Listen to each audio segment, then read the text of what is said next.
7 mois après avoir été mis hors de cause au pénal, Dominique Strauss-Kahn retrouve la justice américaine ce mercredi, cette fois devant un tribunal civil. Cet été, Nafissatou Diallo a déposé plainte devant la Cour suprême du Bronx pour attaque violente et sadique dans la chambre du Sofitel de Manhattan en mai dernier.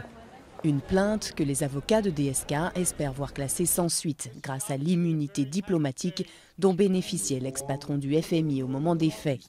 Mais si son immunité est levée, DSK devrait alors essayer de trouver un accord financier avec la femme de chambre, plutôt que de risquer d'aller devant un jury populaire. Un règlement financier est possible parce que chacune des deux parties a quelque chose à perdre. Chacun voit des faiblesses dans le dossier et des menaces pour eux-mêmes si l'affaire continue.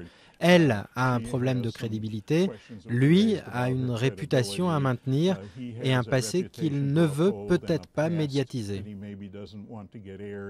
Un passé qui rattrape Dominique Strauss-Kahn en France également. C'est aussi mercredi que les juges d'instruction lillois l'ont convoqué en vue d'une probable mise en examen dans l'affaire de prostitution dite du Carlton de Lille.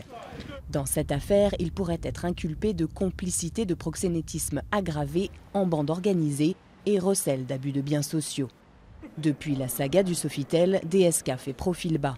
Un déplacement en Chine, un autre à Cambridge en Grande-Bretagne sous les huées de ses détracteurs. Dominique Strauss-Kahn est devenu persona non grata jusqu'au Parlement européen qui vient d'annuler sa visite à Bruxelles prévue ce mardi.